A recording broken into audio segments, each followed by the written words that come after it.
Hello, hello, hello. Hi, everyone. Thank you very much for having me. I feel a bit isolated here. I'm used to hearing some feedback, but I understand that we won't hear any today. Hello, I can see some messages popping up. That's great. Thank you very much for having me for this World Happiness Day. It's my pleasure to be here. You know, Happiness Day is very close to my heart. Um, and it's an honor to be asked to speak to you. Happy Friday, Mary. Um, Happy Friday, as they say. So it's an honor to be here to be asked to speak to you. So thank you very much for having me. Um, Hi, Tamara. A bit about who I represent. I represent Big Ideas Wales. Hi, Richard. And I'm Business Wales, who you may be familiar with. And Big Ideas Wales can help with if you're 16 to 25. And if you're over 25, then Business Wales can help you, and they'll help you develop your idea. And it may be just a hobby or an interest or a side hustle that you want to turn into a business. So get in touch with Big Ideas Wales, and crucially, it's all free support. Hi, Jan. And yeah, it's a great time, I think, to start a business. I think it's always a great time to start a business and to become self-employed. And I always say, if you turn your hobbies and interests into a business, then you're more likely to stick at it. And it can be good for your health, being self-employed, in my experience. Because if you're doing something that you enjoy doing every day, then obviously it doesn't feel like work, right? And it can be good, very good for your health, which of course is a link to the focus of today's talk. So some very quick housekeeping. Feel free to leave some questions in the chat box, and I will answer those at the end. I'm going to talk sort of for around 40 to 45 minutes, and then I'll answer your questions towards the end. Okay, so I'll try and make this as entertaining as possible. There is my job. So first, I'm going to tell you a little bit about my journey, and how I've overcome some health and mental health issues in my own life, and those close to me as well. So I'm Nathan. I'm Nathan Webb. I'm a writer and a comedian. That's my current role. I also do these talks for Big Ideas Wales as a volunteer role model, and it's really important for me to do these because we connect with people who, just like myself, were starting out years and years ago, and I think it's really important that we give back at every first opportunity that we can. So I'm a content producer, which is video production, and in my previous role I was a video maker, and I started off as a cameraman, literally working for no money at all, just gathering cables, and then eventually they let me loose on the camera, and then started paying me, and that led to me starting my first video business. And now I make comedy videos. That's kind of what I do. So I've made some stuff for the BBC, some online viral stuff, which you might have seen. You might have been unfortunate enough to see some of that stuff. Just silly stuff, really, silly sketches. And I've done some hour-long Edinburgh Fringe shows as well. So obviously they were stand-up comedy, but they had a focus on self-help as well, which is I seem to have found my niche with sort of tongue-in-cheek self-help. So in my first business, I experienced burnout, and I want to talk to you a little bit about that. And I want to talk to you about the loss of my father in 2015, and how that affected me and my mental well-being as well. And then I'll give you some tools, which are a range of tools that have helped me, and that you can use as well, that you can apply to your everyday life. And they still work for me to this day. And they're just tools I've developed over time, really. So in my first business, which was video production, that ran for 10 years, and we had some real successes. We, I made over like 100 promotional videos for corporate clients. And then what happened in that business was it became very busy. And that's great, right?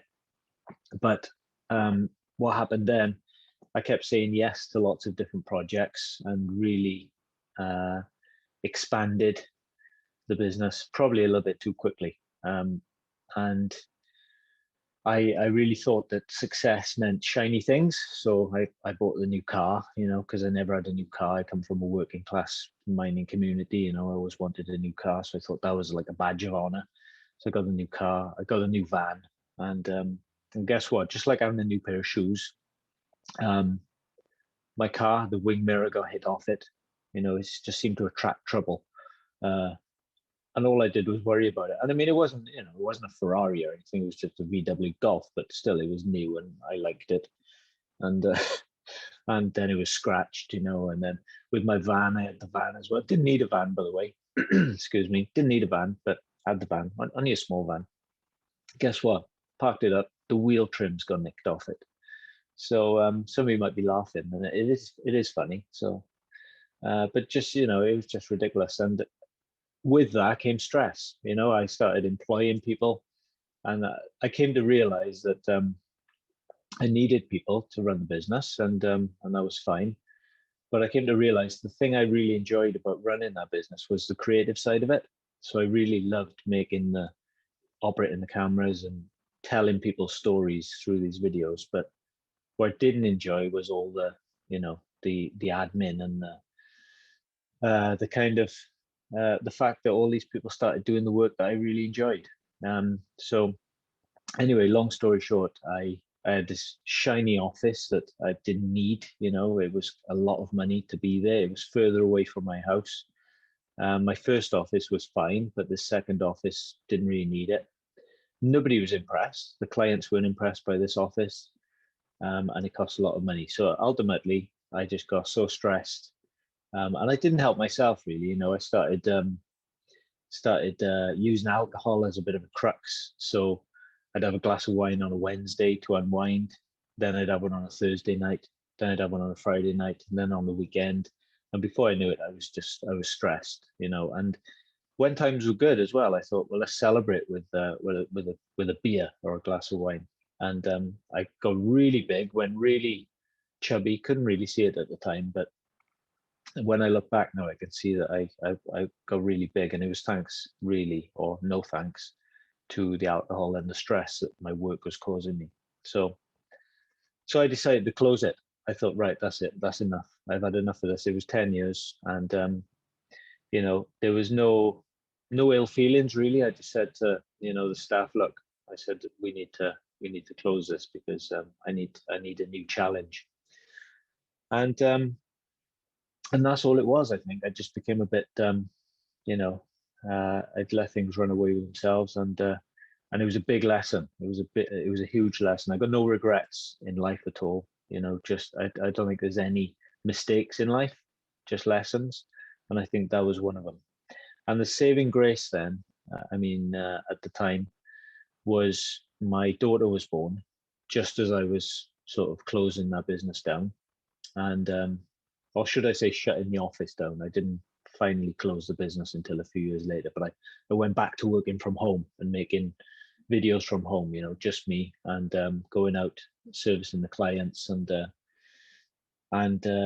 kept it really lean again, and then my daughter was born, and it was a saving grace, because literally a saving grace. Her middle name is Grace. So I got to spend all this time with her again. I realized what was important, and then a few years later, something else happened in my life, another thing. I was overcoming the burnout, and I started to relax again. And then my father became unwell. And if you're of a sensitive position, you might want to mute me for a minute, and I'll give you a thumbs up when it's safe to come back. But he died really young. He was 64, which I think is young, because he probably could have had a lot more life in him. This was in 2015, and he had really poor overall health, right? Thanks to smoking, thanks to drinking. And he wasn't alcoholic, but he had a beer every night, which for his generation was completely fine, I guess. And he was a rocker, he was of that generation where he was a bit of a rock and roller. He was a hippie in the 60s. So he smoked and he drank, and then his poor physical health led to his poor mental health. And then, sadly and tragically, he took his own life one Monday morning. And we as a family knew that he was unwell. And if you're coming back, you can come back now, by the way. We knew as a family he was unwell, and we tried to help him. We tried to say, look, you need to quit smoking. You need to help yourself. Just, go for a walk, get out and about. And so, but we never saw what was coming. It came as a shock to all of us, and yeah, he died in intensive care a few days after that Monday morning. And of course it was a massive shock. And I'm not going to dwell on it too much, because I think we all know somebody, and if we don't know somebody directly in our families, then we know a friend, or we know a relative, or we've read about it in the news, somebody who's just gone too soon, and you feel you could have helped. And yeah, I was quite close to my dad. We used to do DIY together, and we used to put on events and things like that. And obviously, when you're close to a loved one, you know how that could feel. And anyone who's lost anyone will know. And I know a lot of us in the family struggled, and I had a lot of questions. I had a lot of self-blame, feeling I could have done more, because I'm a man. I should have been able to see the signs, and I felt powerless to help. Why couldn't I have done something? Why didn't he talk? Why didn't he talk to us? Didn't leave a note or anything really. So the feeling of being powerless then became upset and anger, and I went through the motions of grief, and then sadness, and I think I was bottling a lot of it up. I didn't really want to grieve properly, because again, I'm a man. I didn't want to show my emotions. And I did finally. I did grieve, and I got counselling in the end, and I was glad I did. And I then, a few years passed. Again, about 2017, I decided it was time to look after my own health a bit more. And really, I've never been really unhealthy. Even when I was running the business and I was using wine and beer as a crux. It wasn't like morning. It wasn't daytime drinking. It was just, I think it's in our culture. I think alcohol is in our culture, and we're used to unwinding or celebrating with wine or beer. But I thought, I'm really going to look at my health now, and I don't want to die young. I don't want to be affected by poor mental health when I'm older. So I really started to study what makes us healthy and happy, and also to develop these tools to deal with my own mental well-being. Obviously I suffered after my dad went, and so it was time really to pull myself out of that. And not just for me, because now I had a daughter, Olivia, Olivia Grace. I had to try and do it for her as well, do it for my wife, do it for my wider family, for my friends, and to help others. And to help others was crucial for me, because I felt so powerless with my dad. I thought, I'm going to try and really make an active effort to help whoever it may be, whether it's family who need help, or just anyone that reaches out. And one of the tools I used, one of the initial tools was comedy. So I'd always wanted to be a comedian ever since I was a kid, and I became a stand-up comedian about a year after my father passed away. And I find catharsis in sharing stories, in meeting other comedians, and of course the laughter that comes with, hopefully laughter. I mean, not always, by the way, on stage, sometimes none at all. But again, you can only learn from those. You can only learn from those gigs. And of course, laughing with the audiences. That, you know, it's all, for me, comedy is all about community, which was why lockdown, I think, was so tough for many of us, because we didn't get to see people. You know, I did comedy shows down the lens, like we're doing now, and there's something about being together, I think, that everyone's really enjoying again. I know I am, seeing people face to face again. So it's community, you know, and community comes from communitas, which literally just means coming together. And I think it's one of the most important things we can do. So I quickly found on the comedy circuit that everyone has problems, sometimes traumatic, but there's something about comedy that seems to allow comedians to open up more readily. And I think it's this whole thing of comedians are known for punching ourselves in the face. We get on stage and we just say, "Oh, look, I've had a really terrible week," and then you offload, and it's literally like therapy. You offload, and then laughter diffuses and even dissolves trauma, or just that you've had a rubbish week. Or at least I think it can help to, you know. They say, you know, a problem shared is a problem halved, and you know, you can literally write something in comedy, take it on stage, and then you feel better the next day. You know, there's a comedian friend from Bristol at the moment called Angie Belcher. You may have seen in the news, and she's helping with comedy on the NHS. They're actually prescribing laughter now on the NHS as one of these alternative therapies. You know, instead of prescribing medication, they're trying this alternative stuff. So she's now a comedian in residence at Bristol University, which is quite exciting.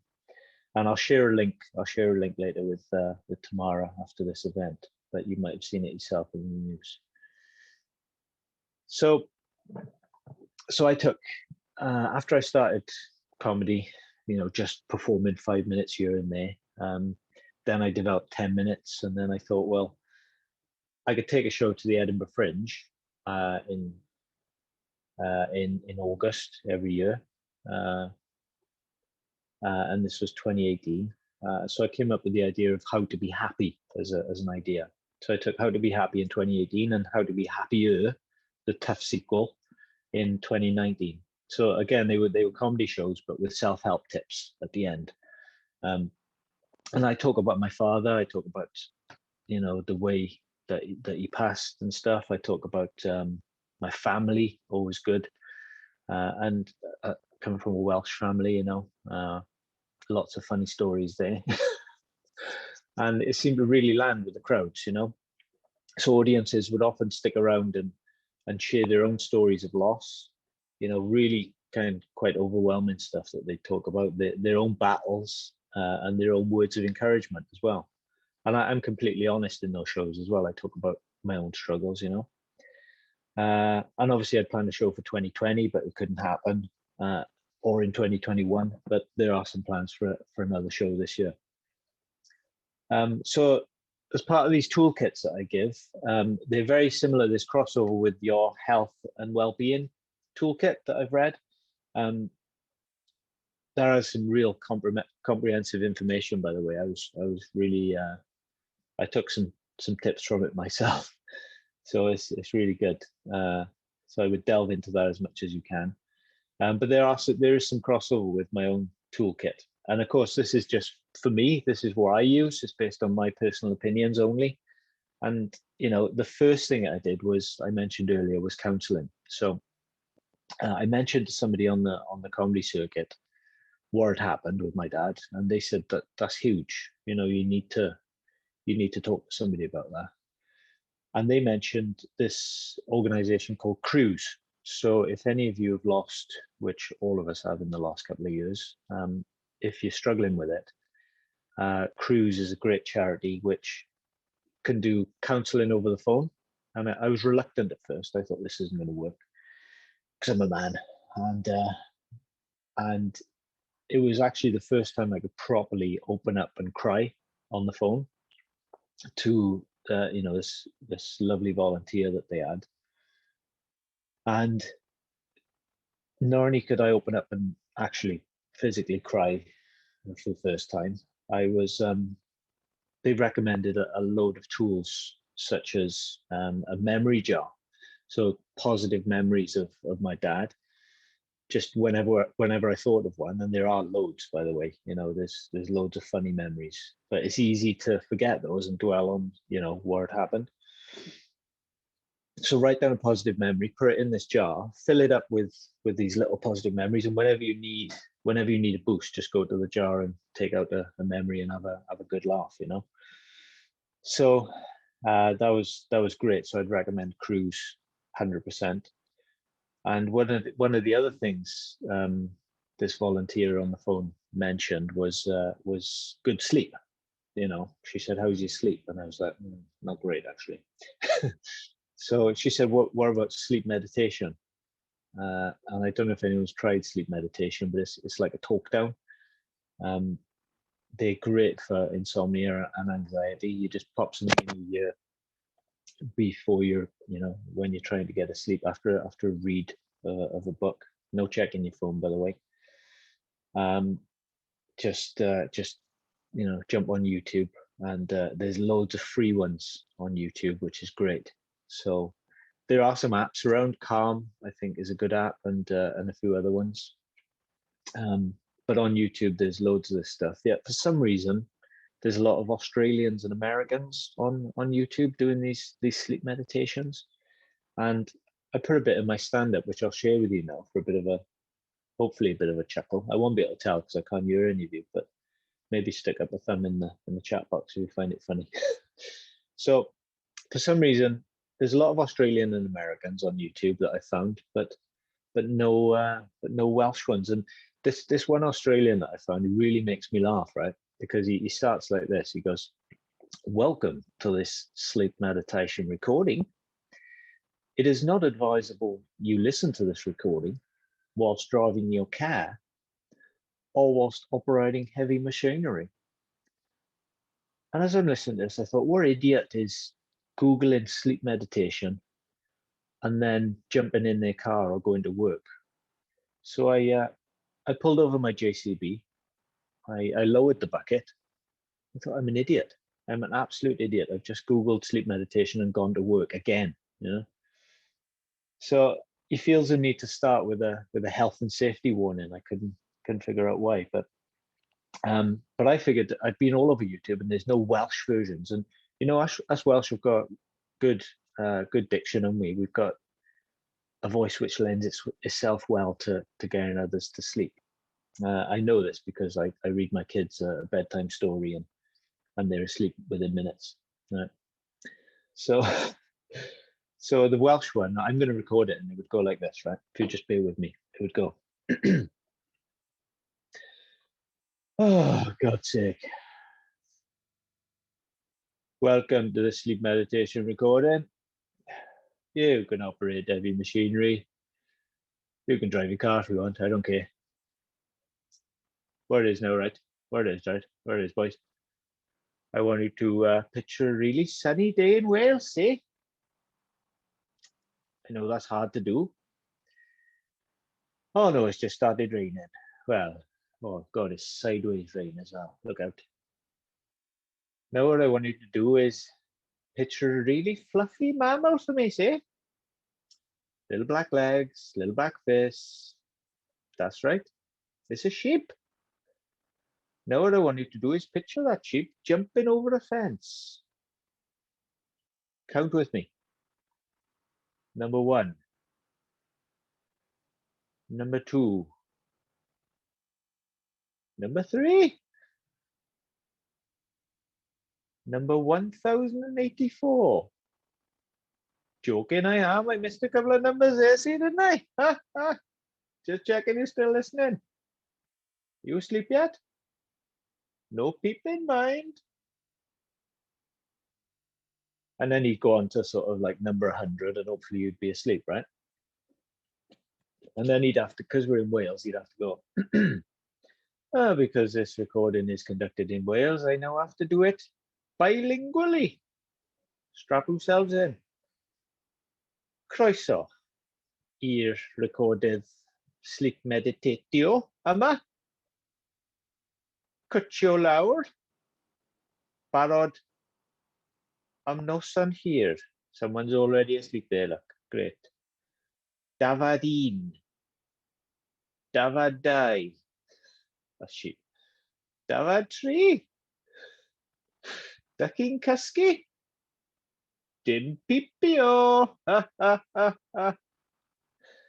So that's a little bit, take it or leave it, you know. So, so sleep meditation works anyway. That's the point there. I use it regularly. I still jump on YouTube, and I still I'll give you some links later on. Another thing is breath meditation. Give me a thumbs up if anyone uses breath meditation.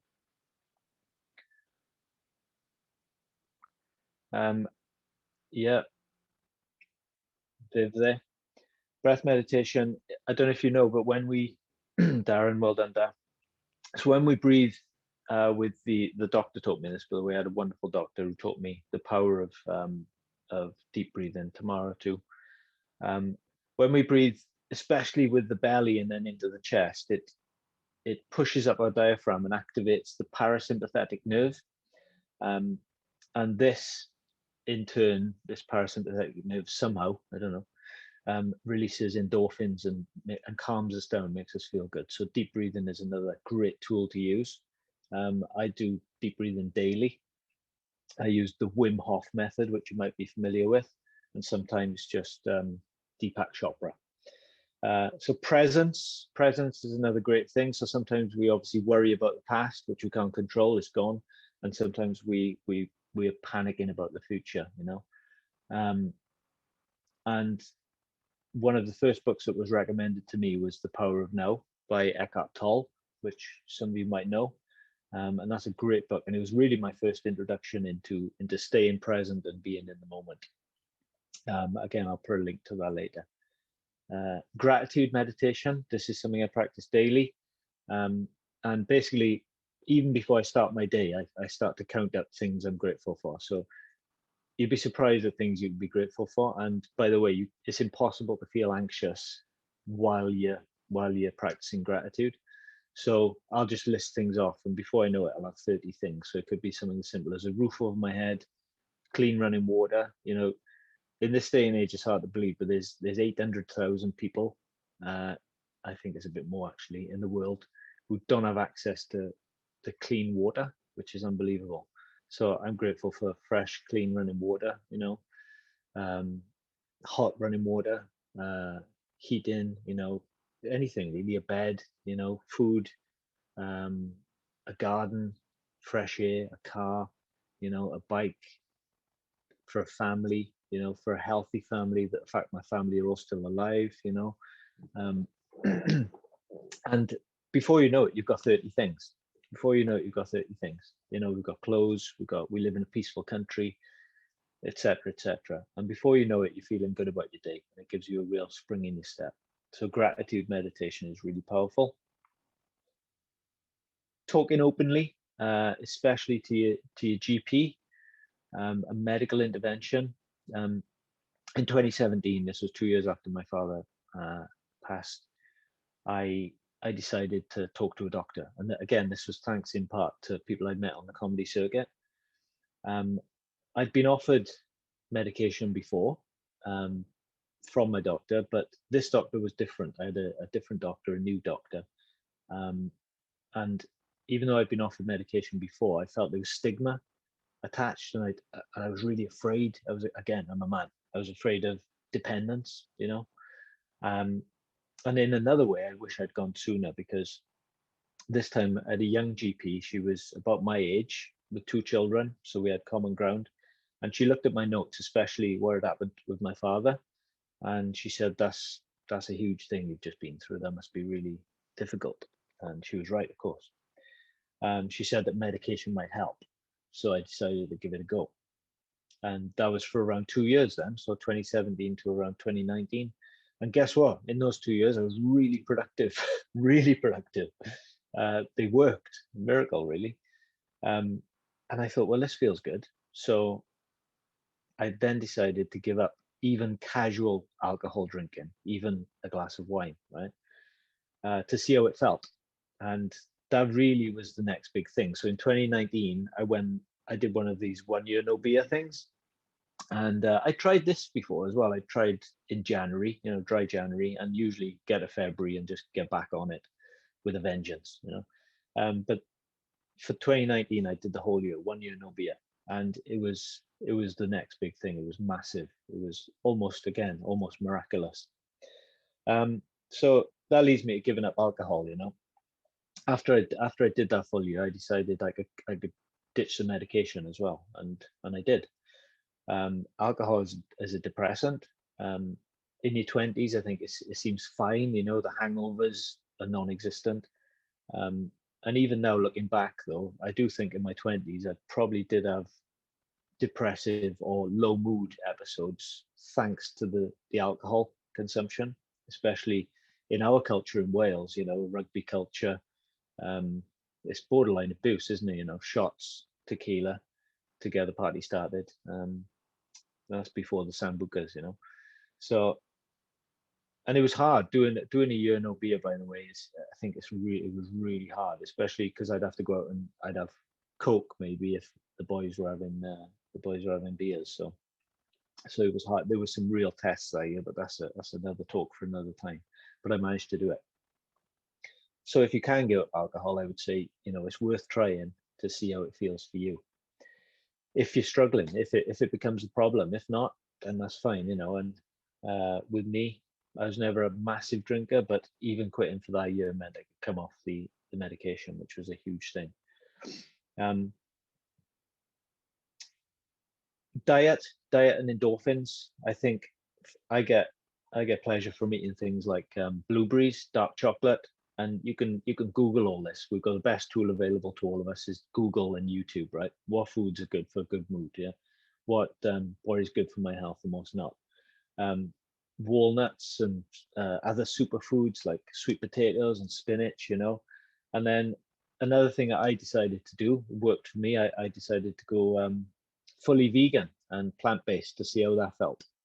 I say I'm a modern vegan because I still like a bit of cheese, and I'm also a modern vegan because I don't tell anyone. I've never told anyone I'm a vegan, even to this day. So diet is another huge tool, I think. If you can control your diet. If I have a bad weekend of junk food, I feel it on the Monday, and I think that's more to do with age. But I'm more, like I say, I'm more vegetarian now because cheese. The great outdoors is another huge one. Going for long walks is one of the first things I did after the loss of my dad. I'd always been a keen runner and stuff, but going for long walks up the mountain in nature was a real big thing. You might have heard of this thing called forest bathing or Shinrin-yoku, which has come over from Japan and it's now a big trend in the UK. And again, the doctor taught me this, but endorphins are released when we look at greenery. So when sunlight actually bounces off grass and lakes and trees,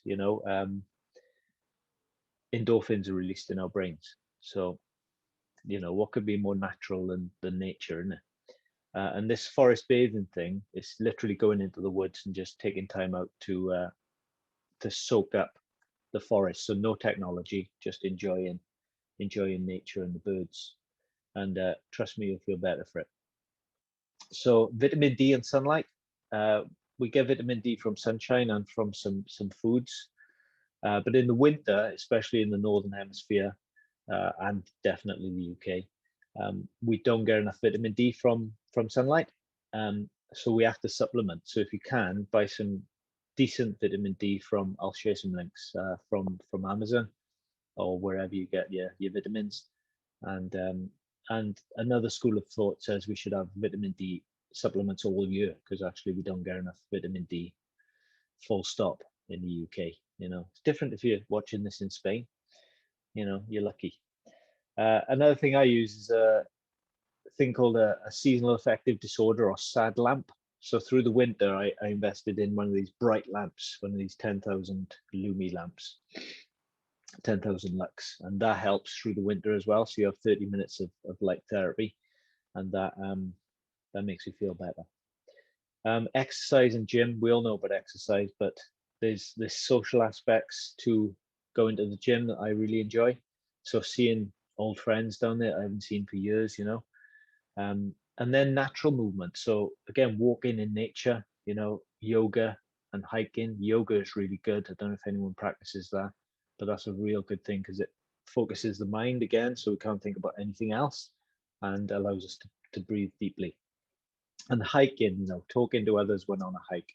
I love going up the Brecon Beacons, and I think what I love most about it is obviously the views when you get to the top. But I've met people from all over the world. You know, you just bump into people and you just start talking, and you just form a connection. You know, and there's a whole separate talk on that, I think, about the people I've met up Pen y Fan, and of course, there's always the opportunity for a selfie. Relationships.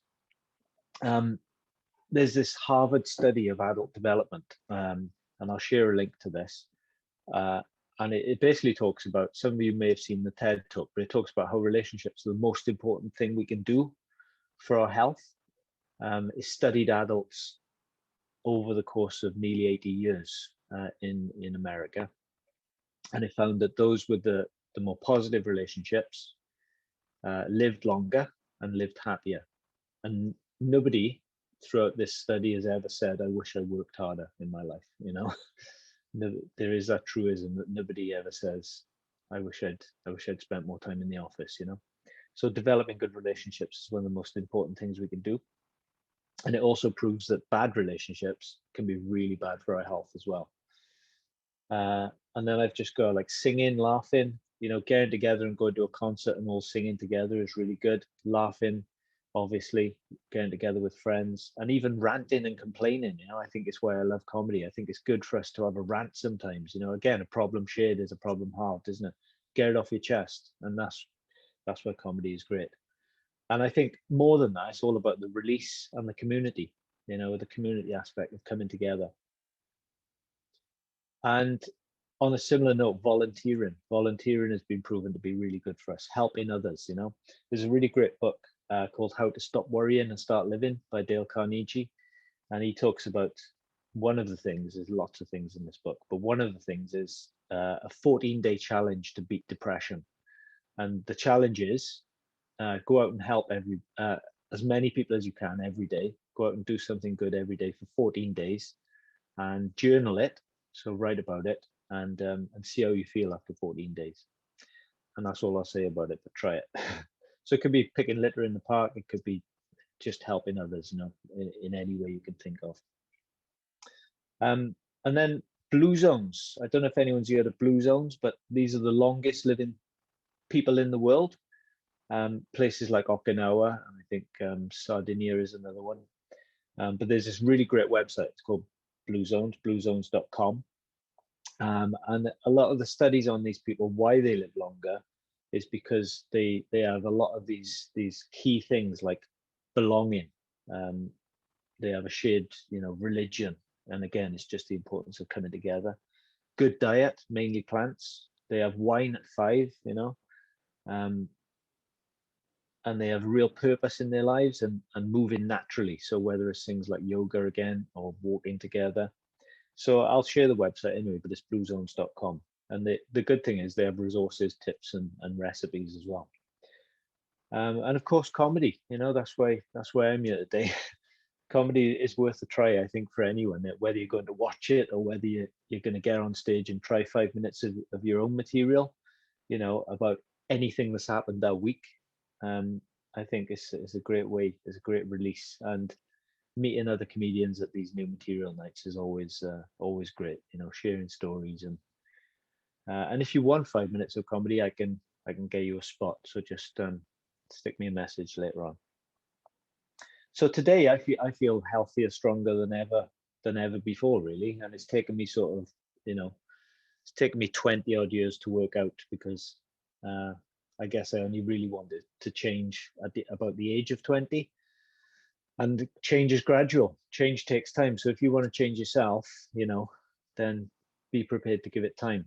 But the people that benefit in my life now is my kids, my wife, you know, my friends, my family benefit from me being happier and more laid back. My work is improved. My productivity has gone through the roof. And most importantly, I think I feel better. I feel less anxious, you know, and I really get down now, unless it's on the dance floor.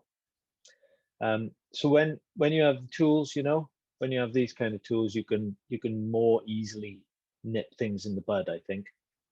So, you know, I've grieved, thankfully for my dad, and I know there'll be other grief in future, but now I have these tools.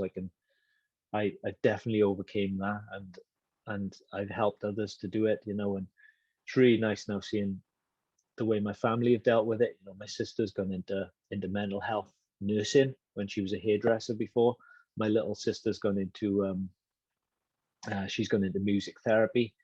So it's quite nice, you know, we've all gone into stuff. My older brother's a doctor of psychology, you know, so it's nice how we've kind of gone into trying to help others, I guess, and I'd recommend you do the same. You know, they say it takes years to get over the passing of a loved one, and I'd say they say it takes 2 years, I've heard, but I'd say more than that, and I think we're all different. All of our relationships are different. And I've also learned a big lesson that life's not all about work, but it's about family, good relationships, and balance, and of course, good sleep. So I've got lots of books to recommend, but I recommend you read as much as you can. You know, I try and read around my own industry. So I've got Billy Connolly there, Kevin Hart. This is a great book, 4 Hour Work Week, about work-life balance. That's a great one. Again, I'll share links to these. This is a great book, Book of Mentors, and it's all about different stories, and really interestingly, it's all about their struggles. So everyone in this book, they all overcame adversity. So there's lots of different stories in there, really nicely produced. They all overcame adversity that before they were successful. They all had problems and struggles. This is a great book, just life lessons, how to win friends and influence people. I think everyone should read that. And it's really just how to be nice with people, you know. I think it's important in this day and age. This is the Eckhart Tolle book, The Power of No. So wherever line you go into, I think you should just read as much as possible around your chosen area. You know, follow people on social media, follow positive people, direct message them, be cheeky, you know, ask for opportunities, because if you don't ask, you don't get. And yeah, just read about people more successful who've already been there and done it, and just copy what they do. And lastly, I think, you know, perhaps my biggest admission in this talk is that after the winter that we've just had, I had to call the doctor again. And I had a real spell of anxiety this winter. And I hadn't, as I said earlier, I hadn't needed medication since 2020, when I gave it up after the 1 year no beer. And I got through all of the lockdowns as well, homeschooling and everything, without any need for medication. But after a tough winter this year, I called the doctor and I said, look, I'm struggling. And I'm glad I did, because, you know, the doctor prescribed me something, and I feel better for it. And it's that simple, really. You know, and by the way, I'm not a medical professional, so always speak to your doctor. You know, I'm not recommending anything. You should always chat to your doctor first. So you know, my contributions today is laugh all you can. Laughter is the best medicine. That's why we're here. You know, it really is just a tonic. And good mental and physical well-being, I think, is a mix of everything that I've put forward, and everything in your toolkit as well. You know, this is what works for me, and ways I make myself healthier and happier. But it's never just one thing in my experience. You know, it's finding the combination of things that works for you. And I think the last thing is it's about knowing what to avoid in life, things that can have a negative impact on your own life. So, you know, it's been really wonderful being here and seeing what you guys are up to. So I look forward to coming back in future, hopefully to learn how you're getting on. And all I'd say is good luck with your health and and wellness, and just stick at it, never give up. And lastly, Namaste, or as we say in Wales, have a nice day. God bless you.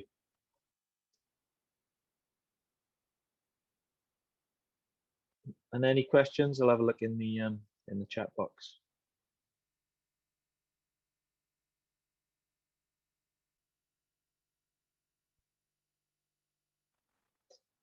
Lots of smiley faces, that's good.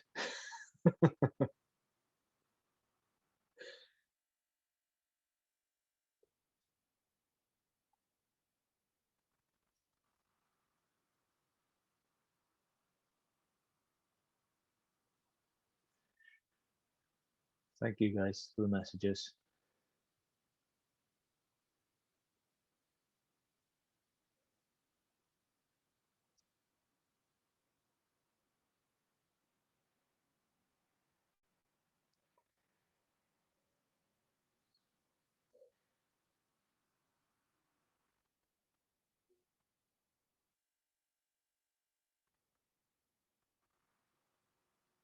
Helen, I think you will get a copy of the recording if you chat to Tamara.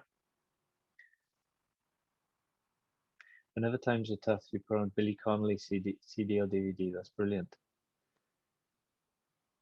And the sad tears always turn to tears of laughter. Yeah, he's great, isn't he? Billy Connolly is a legend. He really is. So any questions?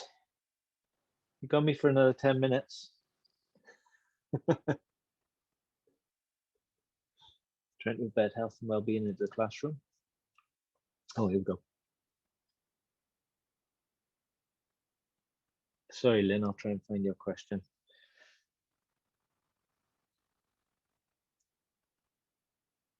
Health and well-being tools into classroom situations. What tools would you recommend?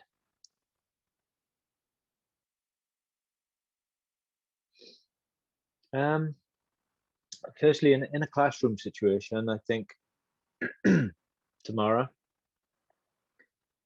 I would say deep breathing, maybe as a start at the start of the session, to relax everybody, get everyone to shut their eyes and do some deep breathing in and out. And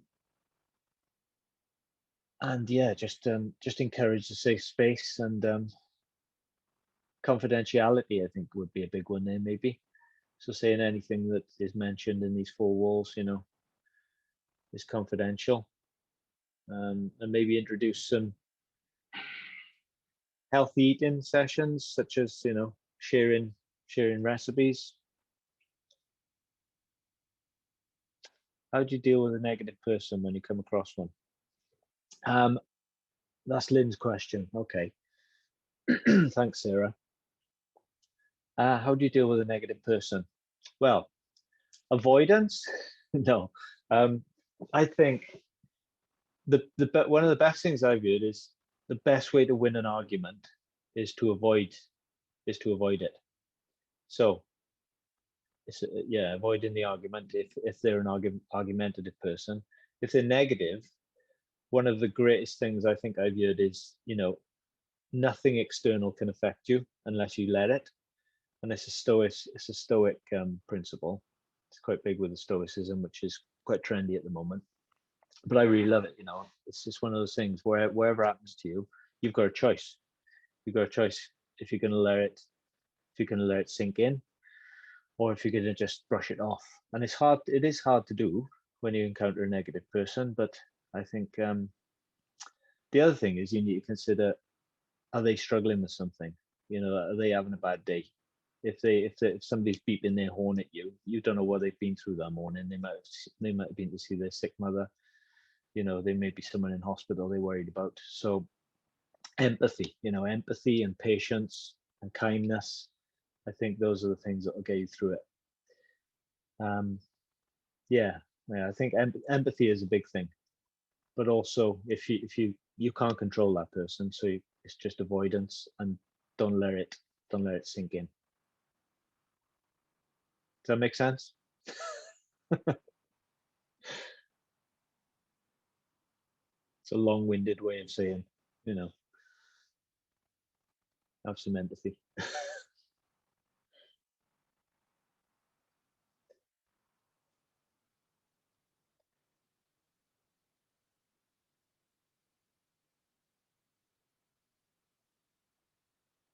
Yeah, they're no negative people really, just your perception of them, I think.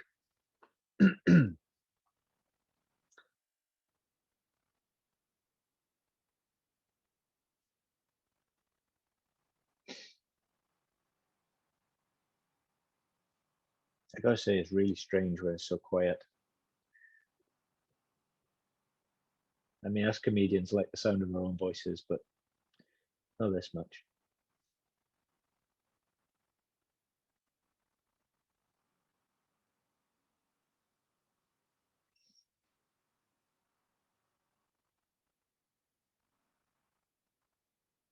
Oh, thanks. Thanks, Brock. Still asleep. I'll do the Welsh version of the sleep meditation for YouTube, okay? Just for Brock. And something more upbeat for Sean to wake her up.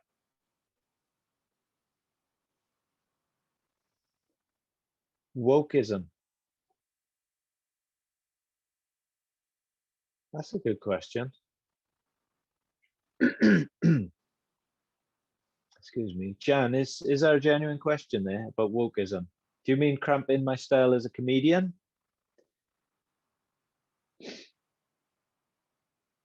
Um, yeah, a little bit, But there's now this movement of anti-woke, isn't there? There's this anti-woke comedy. I don't know if you've seen it. Alan Maureen, what I've missed this now. I've got to go back into that. But in answer to this question, I think wokeism is it's just one of those things. It's yeah, you can't say as much as you could. A lot of people say in comedy, but I think if you're that kind of comedian, then you know you needed to kind of question yourself anyway. But I think we've just had to change our styles a little bit, and I think there's a lot of focus. Like Jimmy Carr's book at the moment is about self-help. Another comedian I'm a big fan of is Jason Byrne, Irish comedian. He's great. I always got to see him when I'm in Edinburgh, and he talks about mental health now as well. He talks about his own, and weirdly, his dad died on the same day as my dad. That's a strange coincidence, but anyway. Um, yeah, a lot of comedians are now opening up and talking about this kind of stuff on stage, which I think is just a sign of the times. So, I think we've all had to adapt to wokeism and just run with it, really. So, Jan. Oh, I see. A la Maureen Lipman.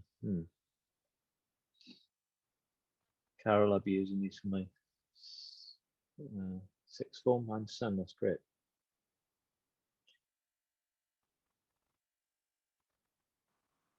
Does that answer your question on wokeism, Jan?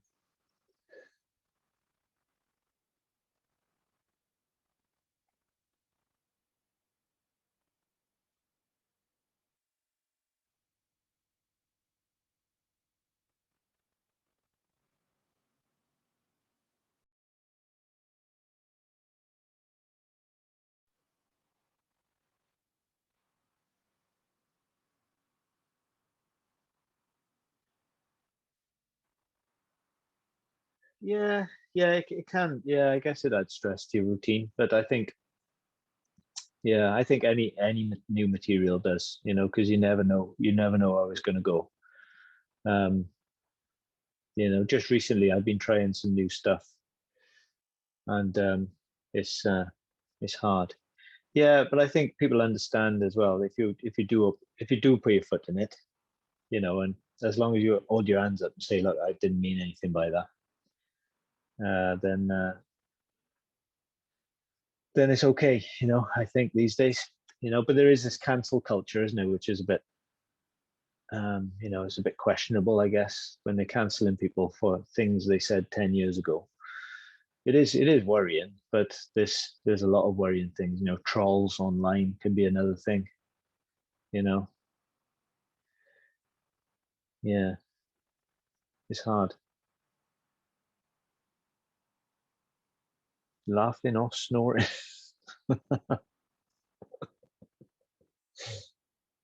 Sean's just woken up. It's fine, Sean. You can check the recording. Check the recording. you haven't missed much anyway. So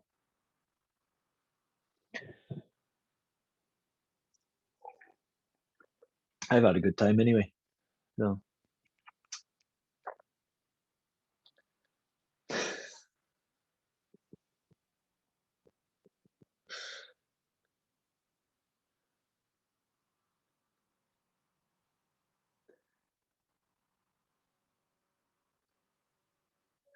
You're welcome. It's been a pleasure anyway, seeing you guys. It's been a pleasure being here. So hopefully I can come back and check in. And if you have any questions after this, then feel free to email through Tamara, and I'll do what I can. But please check out Big Ideas Wales and Business Wales if you have a business idea. And see you guys soon. Have a lovely weekend. And you, Mary. Thanks very much.